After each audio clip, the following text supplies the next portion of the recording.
Hey everybody, it's the TheZenWitch with another unboxing video, unboxing the classics today with the medieval Scapini Tarot. I've had this deck. This was one of the first decks that I got, and I reinforced and taped it up in a pretty awkward looking way, but I don't care as long as the box stays in place.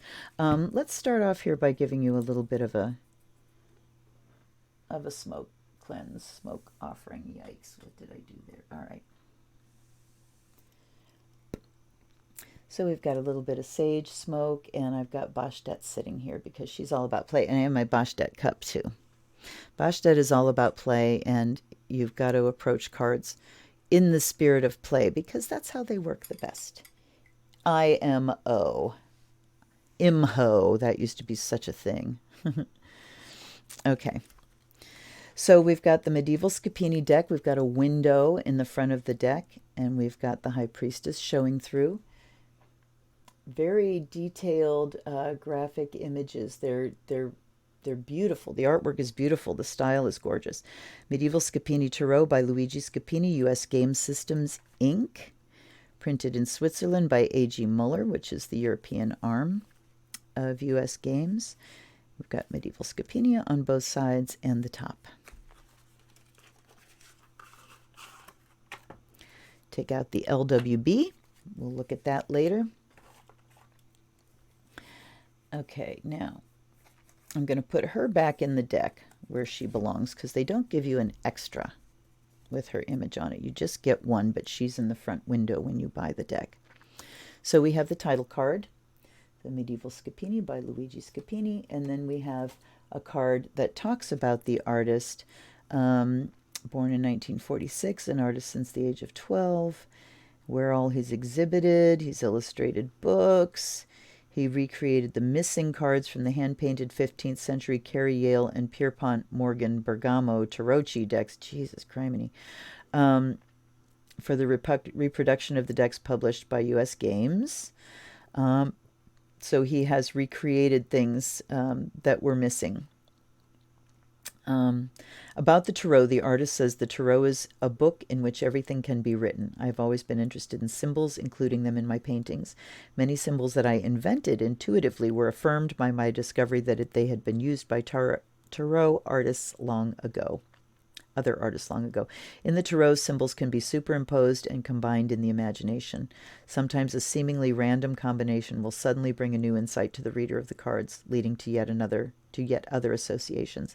Yes, indeed, Scapini's fantastical Tarot, whose intricate symbolism is animated by the chaos of everyday life, provides a perfect medium to transport the card reader back to medieval times, or to the truth of modern times. So these cards are very gold. They've got a lot of gold in them. The Fool. So you can see that they really do harken back to medieval art. Look at her beautiful gown. Look at all the folds and the richness. And you notice this isn't the High Priestess, but the Popess, or the Popess, she used to be called, but the Popess. And you should know that there was a female pope.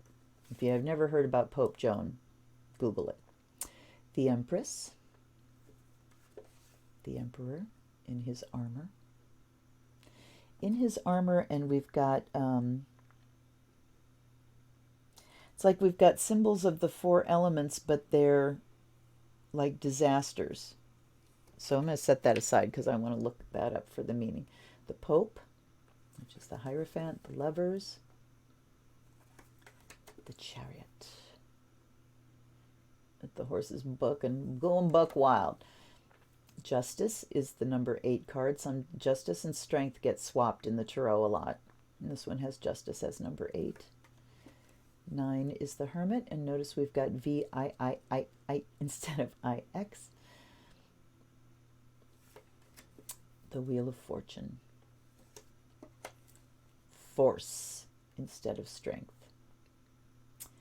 Boy, that puts a new spin on that card, doesn't it? Because strength, I usually interpret strength as going at something with gentleness, that you don't need force. If you're truly strong, you can guide things into the way you want them to be rather than forcing them. But this is force. La force. And force, it's for, you know, in Romance languages, does mean strength. The Hanged Man. Death. What a fantastic image, huh? 19, Temperance. No, sorry, 14. God dang it, my brain is not on fleek today. I just dated myself. Temperance, Devil. The Falling Tower. The Star. The Moon. The Sun. Judgment. And the World. So these are very much more detailed images than like standard Rider-Waite, although the imagery does stay pretty true to the standard. And now we have the suits. So we start with wands. Clearly wands are fire. 2, 3, 4. So you see these images are a lot different from the majors. So that would make the majors really stand out in a reading. Look at the difference in background. That's handy. That's very handy. Because when you're laying out like a full spread, when I do my Wheel of Fortune, one of the things I do at the end is I take a breakdown of everything. I count how many cards are in each suit and how many majors, and that gives us a really good overall. So this would make that very easy to do. 4 of Wands, 5 of Wands, 6 of Wands. And they've got that, you know, medieval kind of icon thing where we're not looking at people in a real physical context. They're like standing on each other's heads here. So it's not something that is realistic as far as perspective and setting. 7 of Wands. And interesting because this is the, you know, what we call the victory card. And everybody's just kind of standing with a wand in front of them. Interesting. I haven't looked at this deck in a long time. I used to read with it all the time. 7 of Wands, 8 of Wands. All kinds of people chasing each other and falling in love. 9 of Wands. Boundaries. It's almost like it's a, no, everybody's lying down. Okay. Very interesting images. 10 of Wands. It usually talks about carrying a burden. They're very detailed. God, I feel like I'm a stranger to this deck again. And now back into the court cards, we have that dark background again. Page, Knight. Ooh, I like him. So now we've kind of taken something, a turn into the really stylistic rather than medieval. Queen of Wands, King of Wands. Swords, Ace, 2, 3, 4, like a hermit on retreat. 5,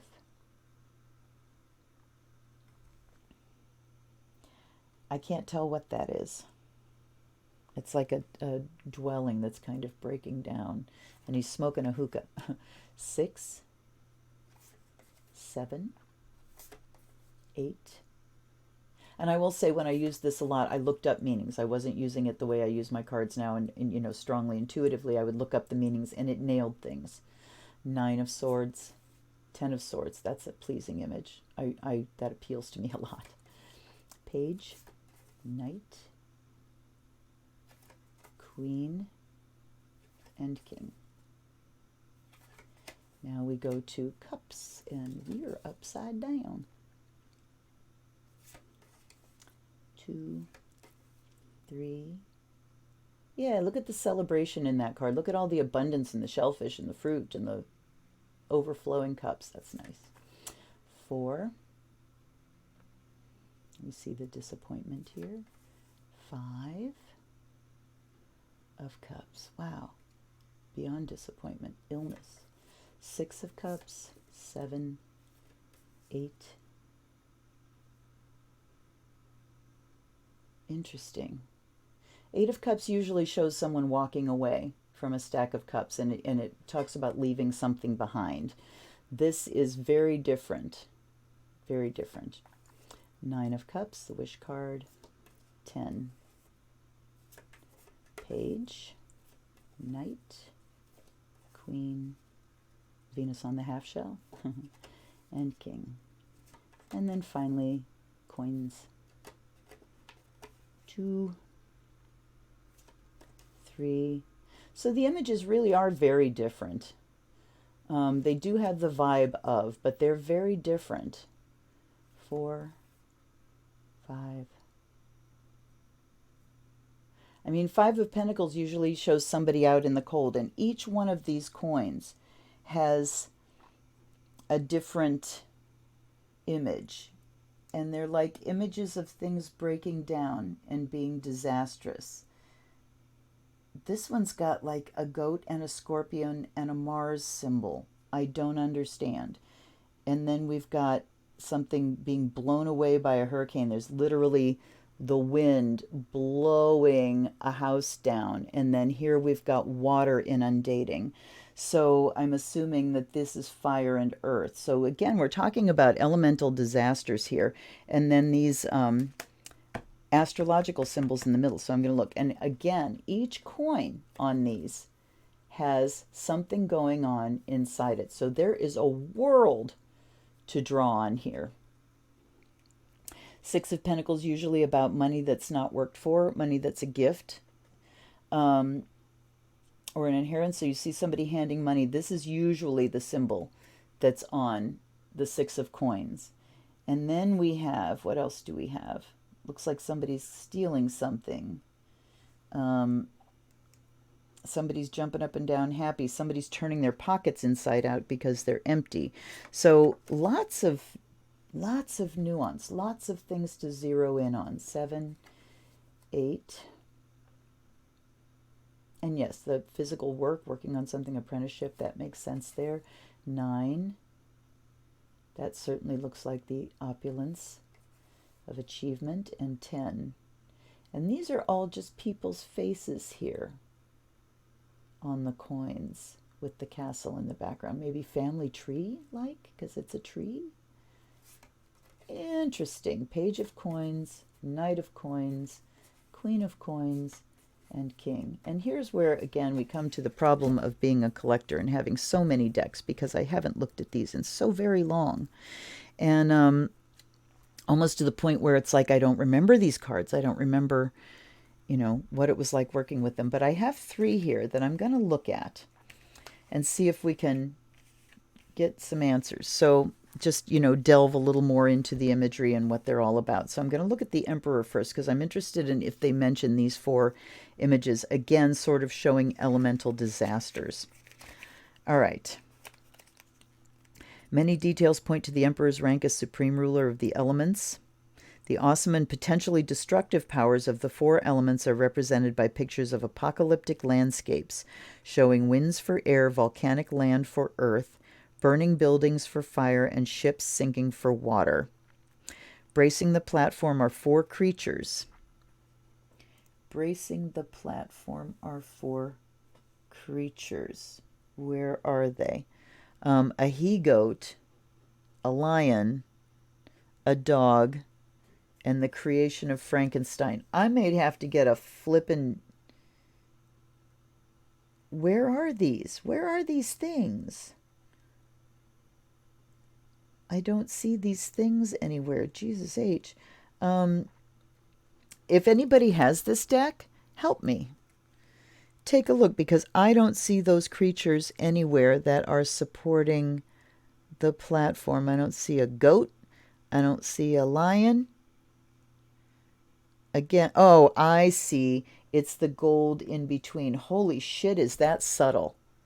But look at the meaning that's packed in. Now, if I were doing a reading with this card, I don't think any of those would stand out to me, because they are very, very difficult to identify. I'm trying to get them level and see if focusing can happen, but it's not.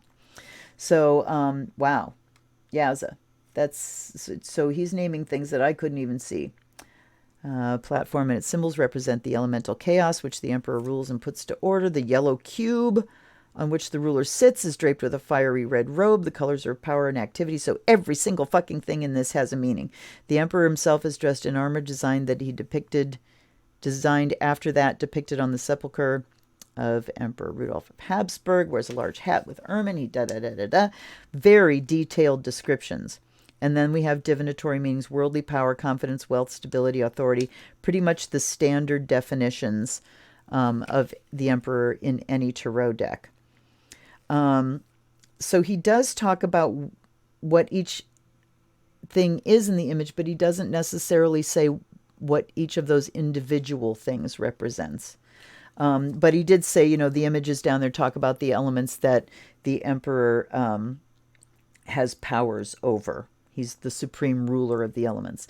So as a whole, it makes sense. Let's look at Five of Swords and see what we can come up with there. And I'm looking in the book here to see that they do things in reverse order. So they start with the king and go down. Again, please explain to me why you do that. I don't get it. What's the point? Five of Swords. A man sprawls on the floor of a tumbling shack. So that is a shack that's falling down. He smokes opium with a hookah, and his slippers are like those of a decadent Raja. He's got little curlies. See? And got curlies on his toes right where my thumb is. Behind him are prayer books and tomes on black magic.